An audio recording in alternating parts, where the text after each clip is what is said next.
talagang may highest educational attainment na Okay. mga Muslim sa Philippines. Mayor, pero we have to ask some hard questions also. Despite the fact, Mayor, na tayo po ay mga negosyante, tayo po ay mga highly educated, bakit po pero parang medyo mabagal yung development ng ating mga communities? Ano po yung challenges na kinakaharap ninyo that you think are making it very difficult for the entire province and the municipalities here, including Taraca, to really progress fast? Yeah, tama ka talaga dyan, Mark, no? Panero.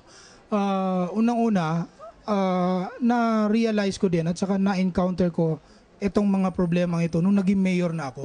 Because before, sinasabi ko sa sarili ko yan bakit kami mga Maranao, itong Lanao del Sur, karamihan sa amin edukado, mga negosyante, may pera. Bakit parang we are very behind, no?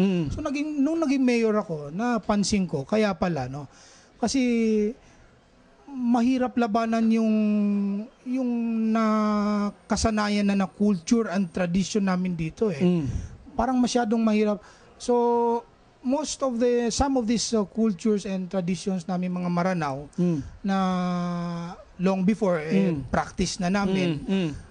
Yung iba doon, talagang napansin ko, kailangan medyo may konting correction, kailangan baguhin. Yes. No? Hindi lahat ng customs and traditions dapat panatilihin may iba doon na kailangan baguhin. Na-encounter ko sa pagka-mayor ko, hirap na hirap ako dito in developing this area, katulad nung say for instance yung mag-open ka lang ng road. Ang laki na ng problema diyan, Kasi yung mga iba diyan iniisip nila okay, kinukuha mo yung lugar din. Okay to. So kailangan mag-participate tayo dito. Baka project ito, pera ng gobyerno ito, baka pwede nating yung mga right of way.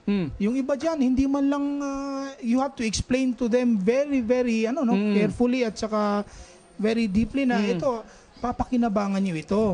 Mag-donate lang kayo ng konting lupa dito, ibang properties nyo dyan, makikinabang kayo. Correct. Pag may daan na dyan. Totoo. So you have to explain that to them kasi iba yung perception nila, kukunin daw ng gobyerno yung lupa. Ganyan. Okay. So maraming na-encounter na ganung problema. So kaya very very slow. But from a fourth-class municipality, from a fifth-class municipality, Mayor, umangat na nga kayo sa fourth class at marami pa kayong gustong gawin. Pero sa tingin mo ba in your term, meron ng pagbabago doon sa kultura na nabanggit mo, sa tradition, sa mindset, doon sa attitude? Sa tingin mo ba pwede pa talagang mag-improve at pwede pa talagang maging gaya ng Malaysia, maging gaya ng Brunei, maging gaya ng mga other progressive Muslim communities? Yeah, tama po yan. Hindi imposible yan. In fact, kaya ako ito ginagawa. Simula nung first term ko, ito last term ko na ito ngayon, I am still very hopeful na pwede nating mabago yung pananaw namin dito sa Taraca at saka the entire Lanao Sur as a whole. Optimistic ako kaya nga until now talagang yung determination ko nandyan kasi ini-expect ko na there will come a time although paunti-unti hindi natin pwede biglain there will come a time mababago din yung pag-isip ng mga tao dito. Correct. At madidevelop natin yung area. Mayor, pero sa ating lugar, napansin nga namin coming over na marami pa rin mga traditional, yung mga designs, tradition culture, at narinig nga namin, meron pa rin pong sultanate. Nandyan pa rin yung sultanate. And yet, you are the duly elected mayor.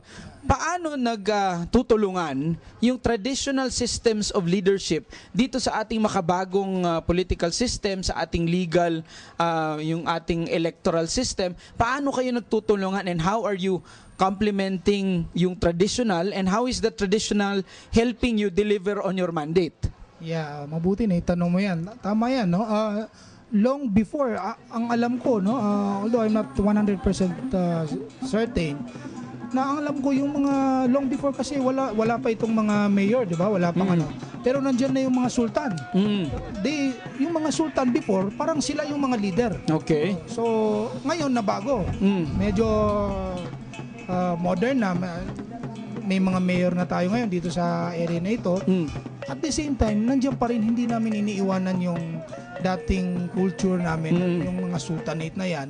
Kasi very important sila they play a very important role din sa dito sa ating lalong-lalo na sa yung mga sa peace and order. Peace and order. Peace and order. Alam mo ako, pag may problema ako dito sa munisipyo, especially peace and order, may aayusin ng mga family feud, yung mga rido